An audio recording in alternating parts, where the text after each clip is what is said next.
जय हिंद दोस्तों, आपका बहुत बहुत स्वागत है हमारी एक और नई वीडियो में। इस वीडियो में हम बात करने वाले हैं BPAG 174। जैसे कि आप सभी को पता है BPAG 174 का पहले भी हम वीडियो बना चुके हैं। इससे पहले मैंने ब्लॉक 1 में यूनिट 1, यूनिट 3 और यूनिट 4 कराया है कंप्लीट। यूनिट 3 में मैंने एक पोर्शन कराया था जो कि मुझे महत्वपूर्ण लगा।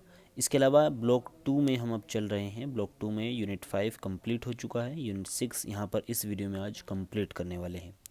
बने रहिएगा हमारे साथ वीडियो के अंत तक। बिल्कुल भी वीडियो को स्किप न कीजिए क्योंकि सभी महत्वपूर्ण चीज़ें हैं। मुझे लगता है ब्लॉक 2 का सबसे महत्वपूर्ण यूनिट यही है और इसमें भी मैं आपको बताने वाला हूँ कि सबसे ज़्यादा महत्वपूर्ण चीज़ें क्या है। ठीक है, तो यही वही चीज़ें यहाँ पर कराई जा रही हैं आपको जो आपके एग्ज़ाम पॉइंट ऑफ व्यू से बहुत ज़्यादा महत्वपूर्ण है। तो वीडियो काफ़ी ज़्यादा लंबा होने वाला है। इस वजह से ज़्यादा चीज़ें अभी डिस्कस नहीं करते, बाद में चीज़ें देखेंगे।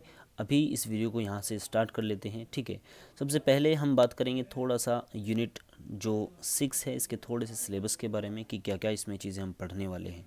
ठीक है, यहाँ पर जो यूनिट 6 है सतत विकास पर अंतर्राष्ट्रीय शिखर सम्मेलन, इसको हम देखने वाले हैं आज की इस वीडियो में। वीडियो ज़्यादा लंबी भी हो सकती है 30 मिनट से ऊपर चला जाए। अगर मुझे लगेगा वीडियो ज़्यादा लंबी है तो मैं इसको दो पार्ट में कर दूंगा। ठीक है, क्योंकि इसमें बहुत ही महत्वपूर्ण चीज़ें हैं और यहाँ से मैं आपको बता देता हूँ, आपको सिर्फ बैठकर देखना है वीडियो को 1 से 2 बार। अगर आपको समझ नहीं आता एक बार में तो दोबारा देखिएगा। ठीक है, लेकिन इतना ध्यान रखिएगा 100% मुझे लगता है यहाँ से एक क्वेश्चन आने की ज़रूर संभावना है। बिल्कुल अच्छे से इस यूनिट को कवर कीजिएगा, कम से कम 2 बार इस वीडियो को अच्छे से देखिएगा। ठीक है, तो वीडियो ज़्यादा लंबी ना हो, चलिए स्टार्ट कर लेते हैं। सबसे पहले इस वीडियो में हम इसकी प्रस्तावना पर थोड़ा सा नज़र डालेंगे जिससे हमें थोड़ा सा ओवरव्यू पता चलेगा कि क्या इसमें दिया गया है, क्या सतत विकास पर अंतर्राष्ट्रीय शिखर सम्मेलन है। ठीक है, उसके बाद पृथ्वी शिखर सम्मेलन से पहले के 20 साल यानी 2 दशक, इसमें यहाँ पर 2 दशक की बात की गई है। तो इनको थोड़ा सा देखेंगे कि क्या स्थिति थी, क्या ज़रूरत पड़ी कि पृथ्वी शिखर सम्मेलन 1992 करने की ज़रूरत पड़ी, किस तरीके से उसकी नीड हुई, कैसे वो बना, कैसे वो सम्मेलन हुआ। ठीक है, जो कि सबसे मोस्ट इम्पोर्टेंट पार्ट है उसको मैं अलग पेन से हाईलाइट करना चाहूँगा इस यूनिट का, जिससे आने की संभावना है आपकी बहुत ज़्यादा। वो है पृथ्वी शिखर सम्मेलन 1992। जो पर्यावरणीय मुद्दों पर जो सम्मेलन हुए हैं उनमें सबसे बड़े सम्मेलनों में से ये एक है। तो इसको बहुत अच्छे से एक्सप्लेन करूँगा।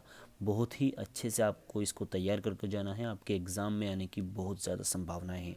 उसके बाद पृथ्वी शिखर सम्मेलन के बाद के 10 सालों 20 सालों की बातचीत होगी और इसी तरीके से अंतर्राष्ट्रीय सम्मेलनों का आलोचनात्मक मूल्यांकन करेंगे कि किस तरीके से वो जो अंतर्राष्ट्रीय सम्मेलन आजकल हो रहे हैं क्यों आउटपुट नहीं निकल पा रहा कुछ। ठीक है, उसके बाद देखेंगे अगर वक्त मिलेगा या टाइम रहा तो निष्कर्ष पर भी थोड़ा सा ध्यान दे देंगे। जैसे कि मैंने आपको शुरू में ही बता दिया है, क्योंकि वीडियो ज़्यादा इंपॉर्टेंट है, हर एक चीज़ इसमें बहुत ज़्यादा महत्वपूर्ण है, तो हो सकता है वीडियो लंबी हो। ठीक है, तो लगभग 1 घंटे की कंप्लीट वीडियो होगी, लेकिन अगर मुझे लगेगा कि 1 घंटा लगेगा इसमें तो मैं इस वीडियो को 2 पार्ट में करूँगा 30-30 मिनट में। ठीक है, क्योंकि उसमें अपलोड करने में बहुत सी बार प्रॉब्लम आ जाती है और देख भी नहीं पाते आप अच्छे से उसको। ठीक है, 2 पार्ट में ये वीडियो होगी। चलिए इस वीडियो को स्टार्ट कर लेते हैं। प्रस्तावना यहाँ पर हमारी स्टार्ट है, अब चलिए देखते हैं। सतत विकास की अवधारणा का तात्पर्य है कि आने वाली पीढ़ियों की ज़रूरतों को पूरा, ये देखिए यहाँ पर ये कंप्लीट मैं काट देता हूँ। सतत विकास के बारे में बताया गया है कि सतत विकास क्या है। सतत विकास का तात्पर्य है आने वाली पीढ़ियों की ज़रूरतों को पूरा करने की योग्यता से समझौता किए बिना आज की ज़रूरतों को हम पूरा करें अच्छे से। तो यही सतत विकास है। यहाँ पर थोड़ा सा सतत विकास के बारे में ही दिया गया था। चलिए यहाँ से स्टार्ट है। साथ ही किसी को यह भी नहीं भूलना चाहिए कि ऐतिहासिक रूप से देखा जाए तो विकसित देशों ने जो ऊर्जा गहन विकास पथ का अनुकरण करते थे सामूहिक धरोहर को सबसे ज़्यादा नुकसान पहुंचाया। देखिए यहाँ पर क्या बताने की कोशिश की है, इस ये चीज़ हमने पिछले यूनिट में भी विश्व जो सामूहिक धरोहर वाला यूनिट है उसमें डिस्कस की थी कि जो वैश्विक सामूहिक धरोहर हैं, जो वैश्विक स्तर के मुद्दे हैं, जैसे पर्यावरण मुद्दा है, समुद्री पर्यावरण मुद्दा, प्रदूषण मुद्दा है, ओजोन परत, इस तरीके के जो मुद्दे हैं और इस तरीके के जो सामूहिक धरोहर हैं जो पूरी मानव जाति के लिए ज़रूरी हैं, ऐसे में इन चीज़ों को सबसे ज़्यादा नुकसान पहुंचा है विकसित देशों ने। क्योंकि जो प्रदूषण है आप सभी को पता है सबसे ज़्यादा विकसित देशों के द्वारा फैलाया गया है। क्योंकि उन्होंने अपनी औद्योगिक क्रांति की और बड़े स्तर पर जो है जो हानिकारक पदार्थ थे, हानिकारक गैसें हैं, उनका उत्सर्जन किया है, ग्रीन हाउस गैसों का उत्सर्जन किया है बड़ी मात्रा में।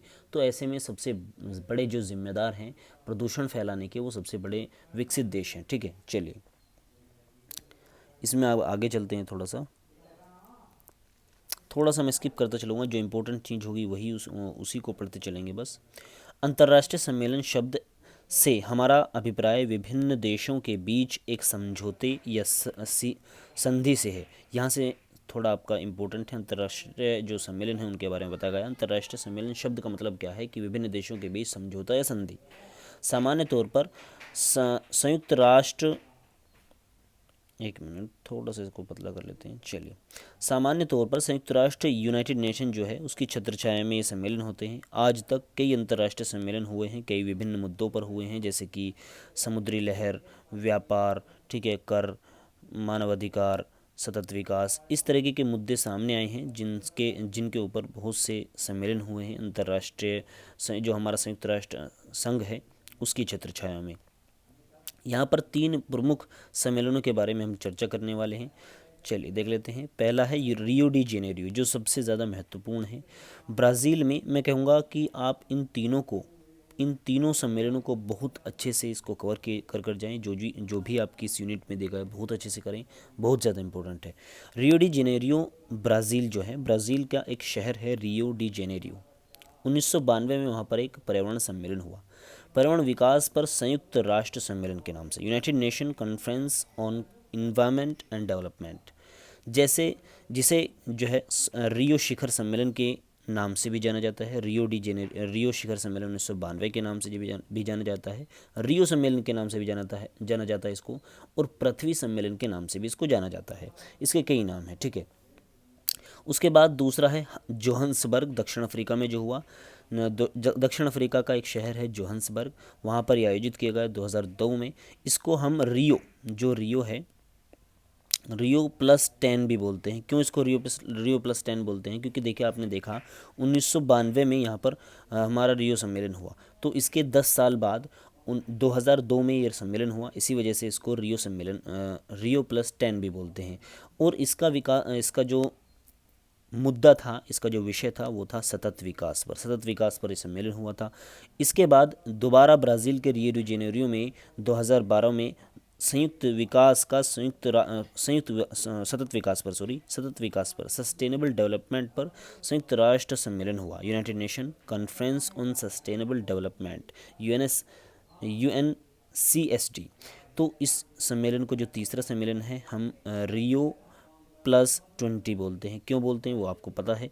ये जो हमारा रियो जो सम्मेलन है, सबसे पहला जो सम्मेलन 1992 में हुआ, और उसके 20 साल बाद ये सम्मेलन दोबारा हुआ रियो डी जेनेरियो में, ब्राज़ील के 2012 में। इतनी बातें आप अच्छे से समझ पा रहे होंगे, आई होप।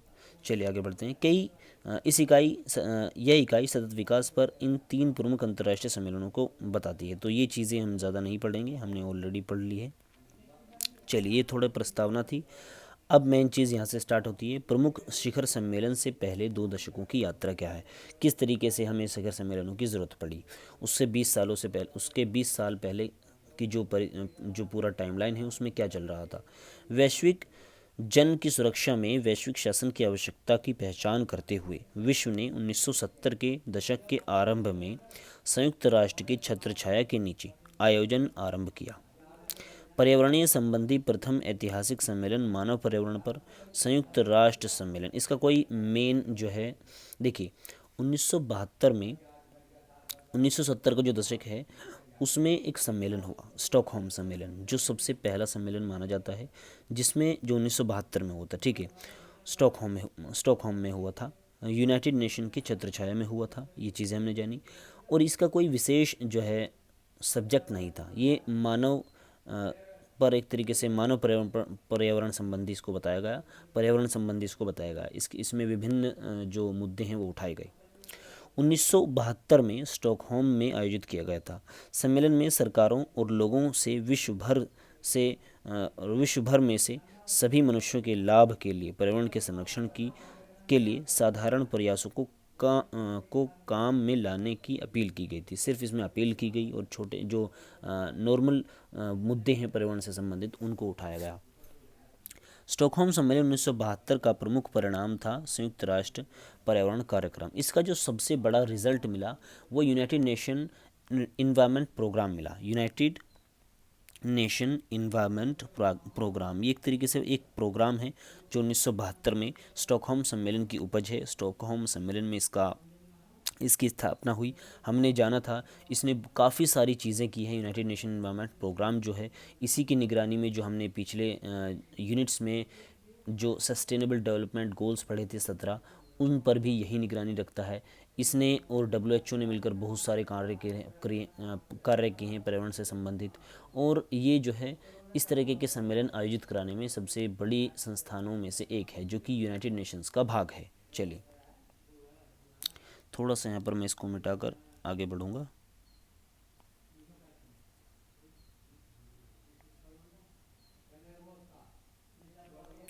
ठीक है, चलिए देखिए, संयुक्त राष्ट्र स्टॉकहोम सम्मेलन के एक दशक के बाद ये अनुभव किया गया कि न तो उत्तर में, देखिए यहाँ पर मैंने पढ़ रखा है इसे, मैंने थोड़ा सा बता देता हूँ आपको। जो उत्तरी देश हैं, जैसे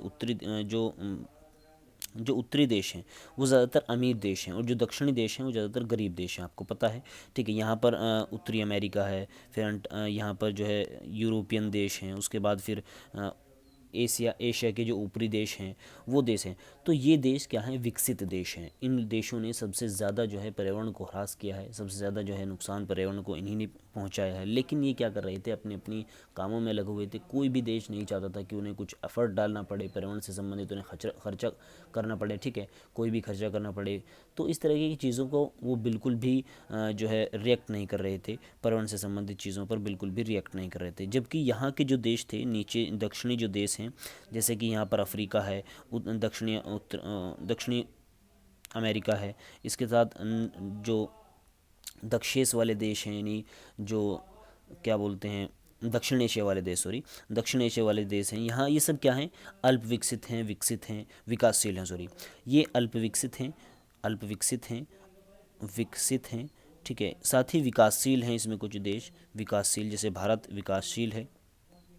तो ये देश तो चाहकर भी इसके बारे में नहीं सोच सकते थे, क्योंकि ये देश अल्प विकसित हैं, विकासशील हैं, अभी अपनी प्रगति के रास्ते पर हैं। अगर ऐसे में ये अपने ऊपर लिमिट्स लगाएंगे, साथ ही ज़्यादा खर्चा अपने विकास से संबंधित खर्चे को रोकते हुए पर्यावरण पर खर्चा करेंगे, तो ऐसे में वो स्थिति सही नहीं होगी। ये देश तो वैसे भी सोच नहीं सकते थे। जो सोचने वाले देश हैं, जो कंप्लीट अपना कार्य कर चुके हैं, वो इसके बारे में सोचते नहीं थे। तो ऐसे में इसकी ज़रूरत पड़ी कि एक ऐसा संगठन बनाया जाए जो इन पर जो है लगाम कसे और इन पर थोड़ा सा जो है चीज़ों को सही करे, स्थिति को सही करे, या कुछ ऐसे दबावपूर्ण या वैश्विक दबाव बनाए कि जो हमारे विकसित देश हैं उनको डिसीजंस लेने चाहिए, वो उनको खर्चा करना चाहिए पर्यावरण में स्थिति को सुधारने के लिए। तो इस प्रकार विकासात्मक अवधारणा के लिए तत्काल आवश्यकता अनुभव की गई, जो पर्यावरण संरक्षण के साथ आर्थिक विकास में सामंजस्य स्थापित करने की अनुमति देगी। 1983 में यूएन के महासचिव ने 1983 में यूनाइटेड नेशन के जो महासचिव हैं उन्होंने यूएन के महासचिव ने नॉर्वे के जो पूर्व प्रधानमंत्री रहे हैं ग्रो हार्लेम ब्रुटलैंड को संयुक्त राष्ट्र से स्वतंत्र एक संगठन बनाने के लिए कहा, उनको एक सलाह दी। ठीक है, ताकि पर्यावरण और विकास संबंधी समस्याओं के साथ साथ समाधानों पर ध्यान केंद्रित किया जा सके। ठीक है, यहाँ पर एक चीज़ देखिए एक चीज़ सामने आई है।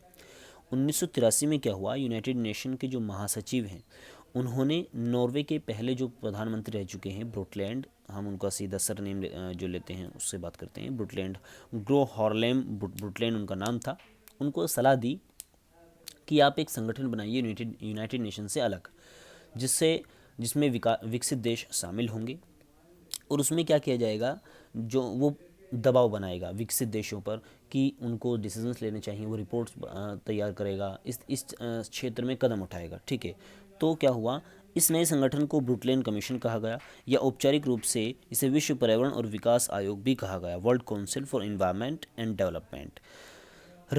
इसने एक रिपोर्ट प्रस्तुत की थी, हमारा सामूहिक भविष्य, आवर कॉमन फ्यूचर। 1987 में ब्रुटलैंड आयोग आधिकारिक रूप से ख़त्म हो गया, भंग हो गया। उसने 1983 में इसको बनाने के लिए कहा गया। फिर 1900 इसका गठन हुआ। 1987 में इसने ब्रुटलैंड रिपोर्ट जारी की। एक रिपोर्ट है जिसको ब्रुटलैंड कमीशन कहा गया इसको। इसने एक रिपोर्ट जारी की 1987 में, जिसका नाम था हमारा साझा भविष्य या हमारा सामूहिक भविष्य, आवर कॉमन फ्यूचर।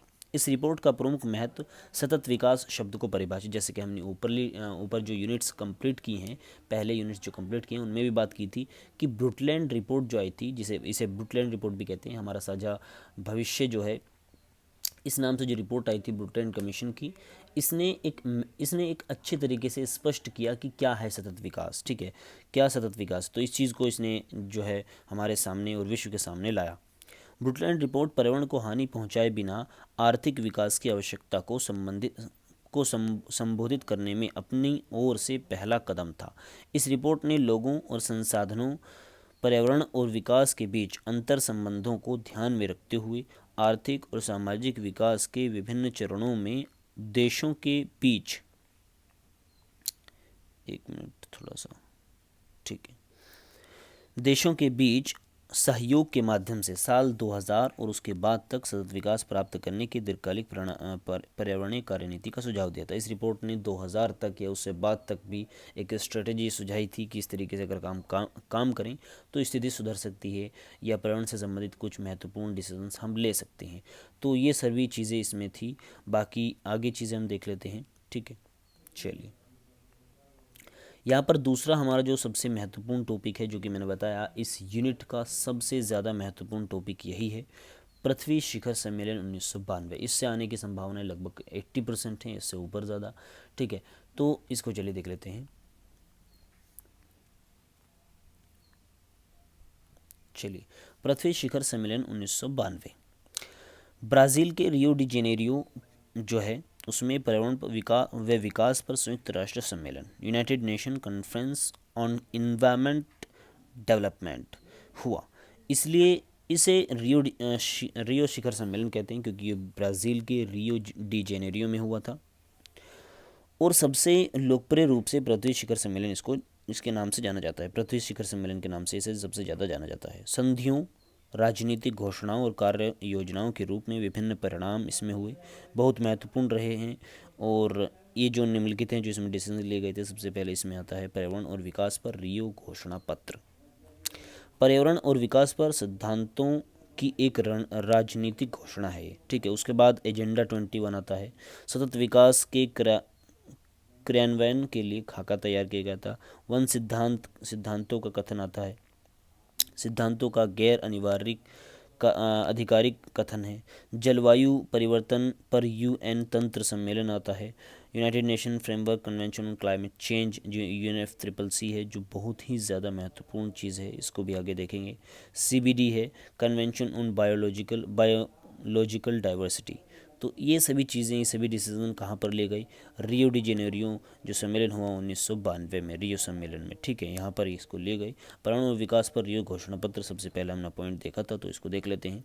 ये एक राजनीतिक घोषणा थी जिसने हमारे सबसे बड़े घर पृथ्वी के अभिन्न और परस्पर निर्भर प्रकृति को मान्यता दी। राज्यों, प्रमुख क्षेत्रों और लोगों के बीच समान वैश्विक साझेदारी और सहयोग स्थापित करने के लिए 27 सिद्धांतों के साथ आया। ये 27 सिद्धांत इस प्रकार थे। तो इसमें 27 के सिद्धांत दिए गए, जैसे सतत विकास की चिंता में मानव मुख्य केंद्र है और वे प्रकृति के साथ सामंजस्य में स्वस्थ और उत्पादक जीवन के अधिकारी हैं। सभी लोगों के लिए सतत विकास और जीवन की उच्च गुणवत्ता प्राप्त करने के लिए राज्यों को उत्पादन और उपभोग के अस्थायी स्वरूप को कम और समाप्त करना चाहिए।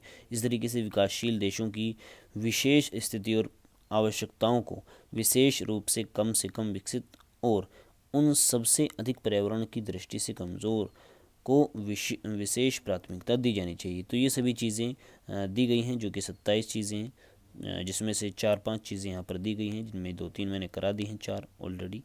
अगला इसमें चीज़ है एजेंडा 21, जो काफ़ी महत्वपूर्ण है। इसमें हो सकता है आपको टिप्पणी करने के लिए आ सकता है। अगर टिप्पणी करने के लिए आपके एग्ज़ाम में आता है तो हो सकता है एजेंडा 21 के बारे में पूछ लिया जाए। या एजेंडा 2030 को भी आप कंप्लीट कर लीजिएगा, जिसे मैंने पहले की इकाइयों में, पहले की यूनिट्स में करा दिया है ऑलरेडी। यह मूल रूप से संयुक्त राष्ट्र के सतत विकास के संबंध में एक गैर अनिवार्य, एक गैर अनिवार्य, ये अनिवार्य नहीं था, ये गैर अनिवार्य कार्य योजना थी, जहां 21 का मतलब था 21वीं सदी से तथा 21वीं शताब्दी की तैयारी। ठीक है, इस अनुयोजन एजेंडे को विश्व भर के बहुपक्षीय संगठनों और बहुव्यक्ति सरकारों द्वारा स्थानीय, राष्ट्रीय और वैश्विक स्तर पर निष्पादित करने की योजना बनाई गई थी। सफल कार्यान्वयन को मुख्य रूप से सरकारों की जिम्मेदारी बनाया गया था। ठीक है, राष्ट्रीय कार्यनीति योजना नीतियों और प्रक्रियाओं को प्राप्त करने में महत्वपूर्ण था ये, और इसमें जो है दो चीज़ें दिखाई गई थी, MX1 और MX2, जो भाग 1 है और भाग 2। भाग 1 में क्या था कि सामाजिक और आर्थिक आयामों को अधिकृत किया, जैसे गरीबी का सामना करना, ठीक है, उपभोग के स्वरूप को बदलना, स्वास्थ्य को बढ़ावा देना, अधिक सतत जनसंख्या प्राप्त करना और निर्णय निर्माण में सतत समाधान। पहली चीज़ ये थी इसके अंदर। दूसरी चीज़ थी भाग 2 में, विकास के लिए संसाधनों के संरक्षण और प्रबंधन में वायुमंडलीय संरक्षण, वनों की कटाई से निपटने, कमज़ोर वातावरण की रक्षा करने, जैव विविधता को बढ़ावा देने या उसको जो है सपोर्ट करने, प्रदूषण पर नियंत्रण करने और जैव प्रौद्योगिकी, इस तरह की चीज़ों पर, जो रेडियो एक्टिव प्रदूषण है या इस तरीके के जो प्रदूषण, उन पर नियंत्रण करने के लिए। तो ये दो चीज़ें कंप्लीट कर लीजिएगा अच्छे से। एक बार और वीडियो देखिए अगर नहीं समझ में आया तो। उसके बाद भाग 3 है, प्रमुख समूहों की भूमिका को मजबूत करने पर जोर दिया गया। बच्चों और युवाओं, महिलाओं, गैर सरकारी संगठन, स्थानीय अधिकारी, व्यापार व उद्योग, कार्मिक और स्वदेशी लोग, उनके समुदाय को बनाने की कोशिश की गई जो इन पर्टिकुलर क्षेत्रों में कार्य करेंगे। उसके बाद विज्ञान प्रौद्योगिकी हस्तांतरण, शिक्षा, अंतर्राष्ट्रीय संस्थानों और वित्तीय तंत्रों जैसी कार्यान्वयन के संसाधनों का वर्णन भी इस क्षेत्र में किया गया। तो ये चार चीज़ें इसमें दी गई हैं, जो काफ़ी मुझे लगता है ज़्यादा इम्पोर्टेंट तो है नहीं।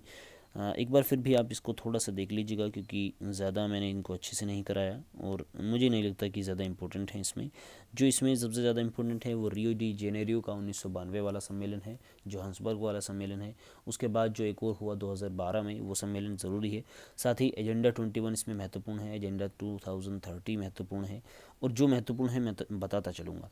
वन सिद्धांत का कथन क्या है, इसको थोड़ा सा नहीं है, इसको देख लेते हैं, इसको नहीं देखते, चलिए आगे बढ़ते हैं। जो इम्पोर्टेंट है उसी को देखने वाले हैं यहाँ पर।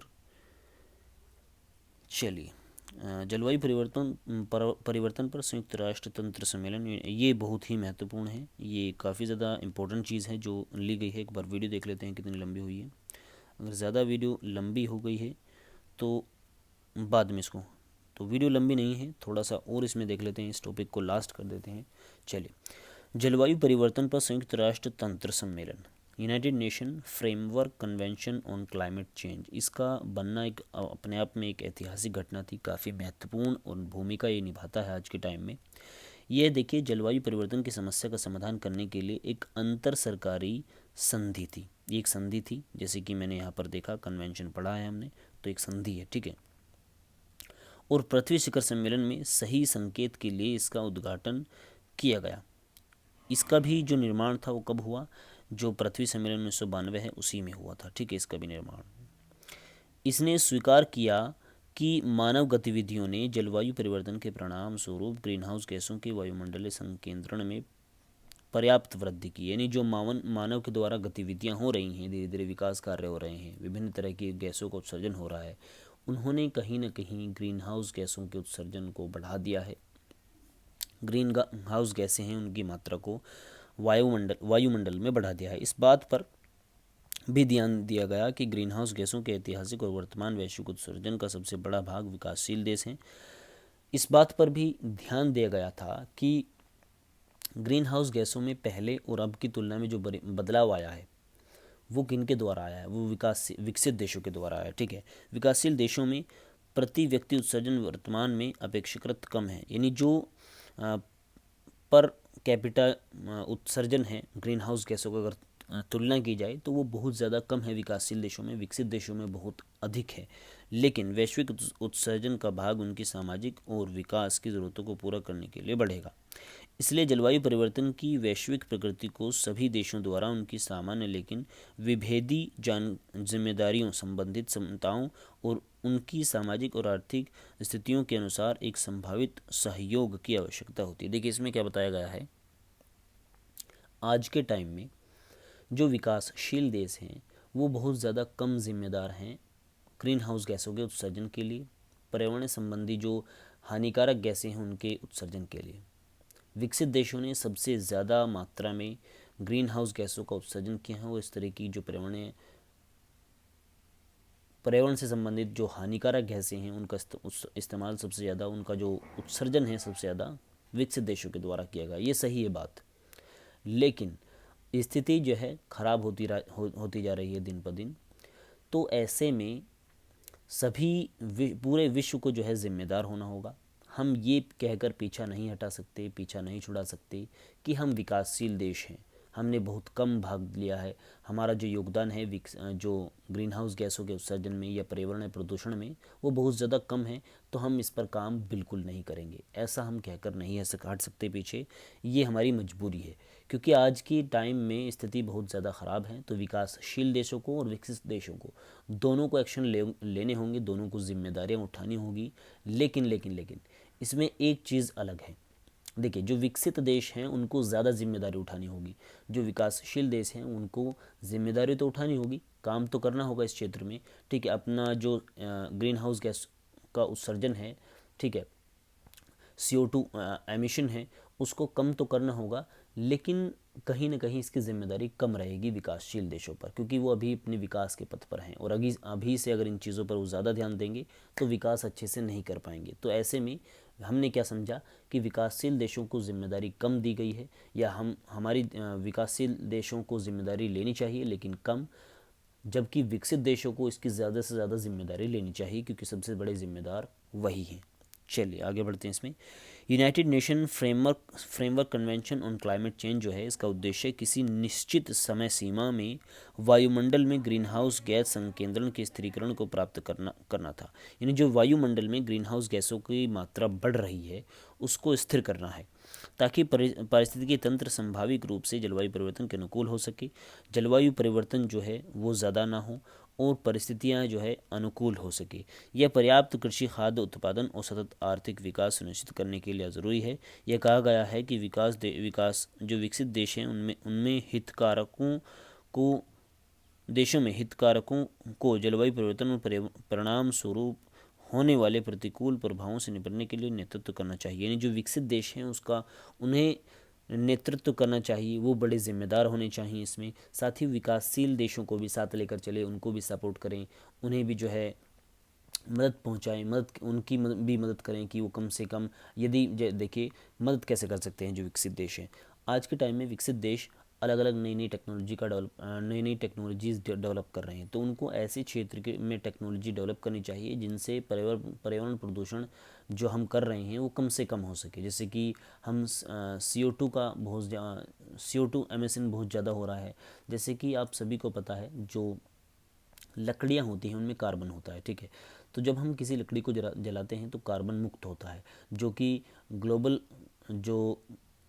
वार्मिंग का कारण बनता है, ठीक है, ग्लोबल वार्मिंग का कारण बनता है। तो ऐसे में हमें लकड़ियाँ ना जलानी पड़े, इसके अन्य ऑप्शन ढूंढने चाहिए। इस तरीके से जो गाड़ियाँ हम चलाते हैं उनमें पेट्रोलियम का इस्तेमाल होता है। ऐसे में जो विकसित देश हैं वो नई नई टेक्नोलॉजी ढूंढ रहे हैं इस क्षेत्र में, उन्हें ढूंढने चाहिए और ज़्यादा से ज़्यादा इन चीज़ों पर फोकस करना चाहिए। और उसके बाद यदि वो कोई ऐसी टेक्नोलॉजी ढूंढ लेते हैं तो उसे कम दरों पर या कम से कम दामों पर, कम से कम रेट पर या फ्री ऑफ कॉस्ट विकासशील देशों को मुहैया कराना चाहिए, जिससे अपनी वो स्टार्टिंग से ही जो पर्यावरण प्रदूषण से संबंधित जो हानिकारक गैसें हैं या ऐसी चीज़ें हैं, हानिकारक पदार्थ हैं, उनका इस्तेमाल न करें और शुरू से ही अच्छी टेक्नोलॉजी का इस्तेमाल कर सके। तो ऐसे में विकसित देश जो है हमारी मदद कर सकते हैं।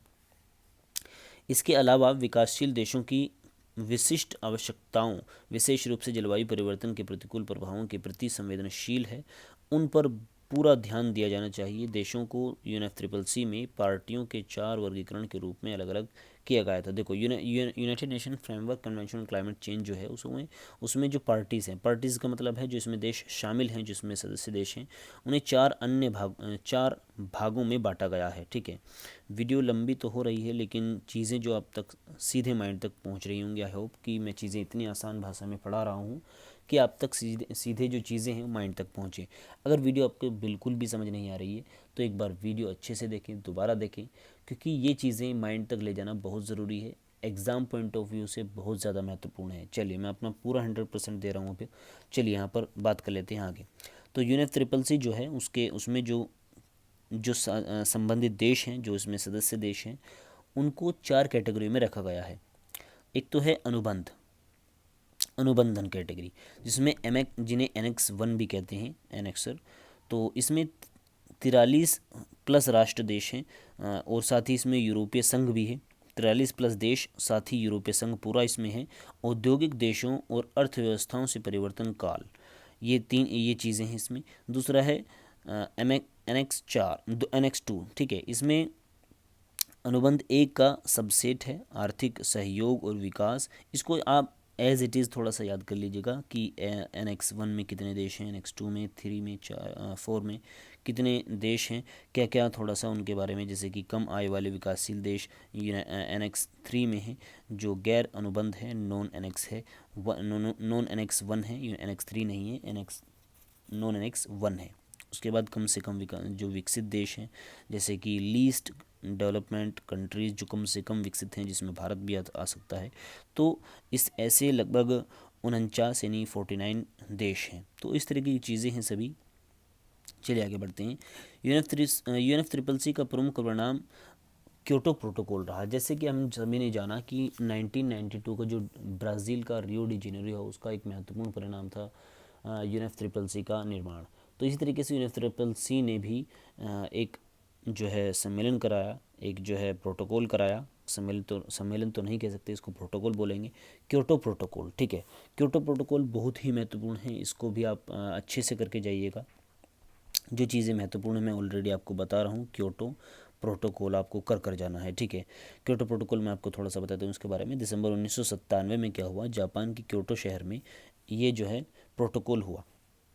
इसको क्या बोलते हैं, क्योटो प्रोटोकॉल। इसमें क्योटो में प्रतिनिधियों ने UNFCCC के लिए प्रोटोकॉल पर सहमति व्यक्त की। इसी प्रोटोकॉल को क्योटो प्रोटोकॉल कहते हैं, जो विकसित देशों और बाजार अर्थव्यवस्था के लिए परिवर्तनशील देशों को मात्रात्मक उत्सर्जन में कमी करने के लक्ष्य को प्राप्त करने के लिए प्रतिबद्ध करता था। यानी कि ये क्या था, बाध्यकारी था। ठीक है, बाध्यकारी। देखिए, बाध्यकारी। देखिए यहाँ पर क्या समझ में आ रहा है आपके, जो क्योटो प्रोटोकॉल है, ठीक है, क्योटो प्रोटोकॉल है वो है बाध्यकारी। ठीक है, वो बाध्यकारी है। जो एजेंडा 21 था, हमने पीछे जाना भी, वो बाध्यकारी नहीं था। ठीक है, वो गैर बाध्यकारी था, क्योटो प्रोटोकॉल के बाद एक और चीज़ आई थी जो बाध्यकारी नहीं थी। तो हम पहले क्योटो प्रोटोकॉल को देख लेते हैं। विशिष्ट लक्ष्यों के साथ विभिन्न देशों में अलग अलग क्योटो प्रोटोकॉल के अंतर्गत अनुबंध 1 और पार्टियों ने 1990 और 2008 से 12 के बीच प्रथम प्रतिद्वंदिता अवधि 5% के औसत से नीचे 6 ग्रीन हाउस गैसों, जिसमें कार्बन डाइऑक्साइड है, मीथेन है, नाइट्रस ऑक्साइड है, हाइड्रोफ्लोरोकार्बन है, फ्लोरोकार्बन और सल्फर हेक्साफ्लोराइड है। ठीक है, ये 6 गैसें थी इसमें। देखिए, आपको कुछ भी समझ नहीं आ रहा मत आने दीजिए, मैं आपको समझाता हूँ। थोड़ा सा यहाँ पर हम टाइम लेंगे। इधर देखिए, क्योटो प्रोटोकॉल कब हुआ,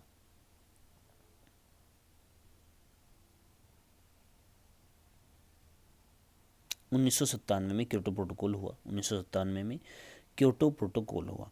इसमें जो है 2 लक्ष्य रखे गए। देखिए, क्योटो प्रोटोकॉल जो हुआ वो 2 टारगेट में हुआ था। एक तो 2008 तक हुआ था, 1998 में हुआ था ये, 2008 तक। तो इसमें क्या कहा गया था कि MX1 में MX1, सॉरी एक मिनट, थोड़ा सा टाइम लग रहा है, माफ़ी चाहूँगा इसके लिए। चीज़ों को भी अच्छे से आपको समझाना है तो वक्त लगता है। देखिए 2008 तक क्योटो प्रोटोकॉल का पहला जो है चरण चला। इसमें क्या कहा गया था, MX1 सदस्य थे। MX1 में सभी विकसित जो देश हैं उनको रखा गया। MX2 में विकासशील को रखा गया, जिन पर कोई जिम्मेदारी नहीं थी। विकसित देशों में कहा, इसमें थोड़ी सी जिम्मेदारी थी इनकी ज़्यादा जिम्मेदारी नहीं थी, लेकिन उसमें MX1 में जो विकसित देश थे उनमें उनको कहा गया कि वो जो है 5% के औसत से ग्रीन हाउस गैसों के उत्सर्जन में कमी करेंगे। ठीक है, जो 6 गैसें बताई गई हैं जिसमें कार्बन डाइऑक्साइड है, क्लोरोफ्लोरोकार्बन है, ठीक है, क्लोरोफ्लोरोकार्बन है, मीथेन है, ठीक है, मीथेन है। इस तरह की 6 गैसें थी जो कि बहुत बड़ी जो भूमिका निभाती हैं ग्लोबल वार्मिंग में। ग्रीन हाउस गैसों का उत्सर्जन अगर होता है तो ग्लोबल वार्मिंग होती है।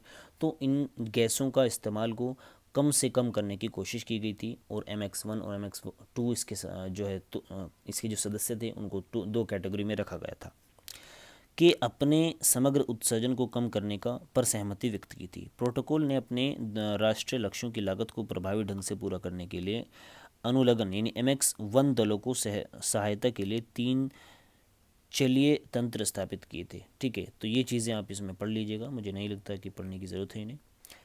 यहाँ पर देखिए MX1 के बारे में ही थोड़ी सी जानकारी दो, और मुझे लगता है क्योटो प्रोटोकॉल यहाँ पर कंप्लीट नहीं देगा है, क्योंकि क्योटो प्रोटोकॉल का आगे भी चीज़ चली थी 2008 से, फिर शायद इसको 12 कर दिया गया था। इसका दूसरा चरण था, हाँ 2012 नहीं 15 किया गया था। ठीक है, हाँ मुझे अब याद आ गया है। इसका पहला जो चरण था वो 2008 तक था, 1992 से 2008 तक, लेकिन ये कंप्लीट 1997 में हुआ। उसके बाद फिर जब जो इसके सदस्य देश थे, जैसे मैंने बात की MX1 के सदस्य देश जिन पे बाध्यकारी चीज़ें लगाई गई थी कि वो इस दर से जो ग्रीन हाउस गैसों का उत्सर्जन है उसको कम करेंगे, लेकिन उन्होंने कुछ भी नहीं किया। ऐसे में स्थिति बिगड़ी और उन्हें एक मौका और दिया गया, जिसमें क्या कहा गया था कि वो 2015 तक जो है चीज़ों को सुधारेंगे, लेकिन 2015 तक उनकी स्थिति फिर भी नहीं सुधरी। ऐसे में क्योटो प्रोटोकॉल अब ख़त्म हो चुका है। अब क्योटो प्रोटोकॉल की जगह 2015 में पेरिस समझौता लाया गया है, जो गैर बाध्यकारी है। ध्यान रखिएगा, क्योटो प्रोटोकॉल बाध्यकारी था, एजेंडा 21 बाध्यकारी था, गैर बाध्यकारी है। साथ ही जो पेरिस समझौता लाया गया है, पेरिस में हुआ था 2015 में, इसमें सभी देशों को अपनी अपनी जिम्मेदारी खुद लेने के लिए कहा गया है। अपनी अपनी जिम्मेदारियाँ खुद, इसमें कहा गया कि हम 2100 तक 1.5 डिग्री सेल्सियस जो पृथ्वी का तापमान है वो नहीं होने देंगे, और अगर किसी तरीके से हो भी जाता है तो पूरी कोशिश करेंगे कि 2 डिग्री तो हो ही ना। ठीक है, इससे ज़्यादा तापमान हम नहीं बढ़ने देंगे। लेकिन जो अनुमान है, जो विशेषज्ञ हैं, जो खोजकर्ता हैं, वो अंदाज़ा जिस तरीके से जो प्रदूषण बढ़ रहा है वो लगा रहे हैं अंदाज़ा कि 2050 तक जो 2 से 3% ग्लोबल वार्मिंग है वो बढ़ जाएगी। विश्व का तापमान 2 से 3 डिग्री सेल्सियस जो है बढ़ जाएगा 2050 तक, यानी इस सदी के बीच तक, मध्य तक। तो ये चीज़ें काफ़ी ज़्यादा सोचने लायक हैं, चिंता में हैं। इन चीज़ों को आगे हम कंटिन्यू करेंगे यहाँ इस वीडियो में, यहीं तक। वीडियो ज़्यादा लंबी हो जाएगी, जैसे मैंने बात की थी, लगभग एक घंटा इसमें कंप्लीट लगेगा। तो ऑलरेडी वीडियो 40 मिनट की हो चुकी है। चलिए आगे की चीज़ें हम अगली वीडियो में मिलते हैं। वीडियो में इसको देखेंगे अच्छे से। वीडियो जैसे भी आपको लगे, अच्छी लगे, बुरी लगे, या आपके जितना भी समझ में आया हो, सभी चीज़ें हमें प्लीज़ आपसे कहूँगा कि आप कमेंट बॉक्स में हमें सजेस्ट कीजिएगा, क्योंकि ये बहुत ही महत्वपूर्ण है हमारे लिए। इस चीज़ से हमें मोटिवेशन मिलता है, चीज़ों का पता लगता है कि जो हम समझाना चाह रहे हैं, जो आपको बताना चाह रहे हैं, वो आप तक चीज़ें पहुँच रही हैं या नहीं, या हम ऐसे ही टाइम वेस्ट कर रहे हैं। ठीक है, तो चीज़ों का जब भी पता चलेगा जब आप रेस्पॉन्स करेंगे, इस पर रिएक्ट करेंगे। ज़्यादा से ज़्यादा वीडियो को, अगर आपको पसंद आए वीडियो, ज़्यादा से ज़्यादा वीडियो को लाइक और शेयर करें अपने फ्रेंड्स के साथ। चैनल को सब्सक्राइब करना ना भूलें। मिलते हैं अगली वीडियो में।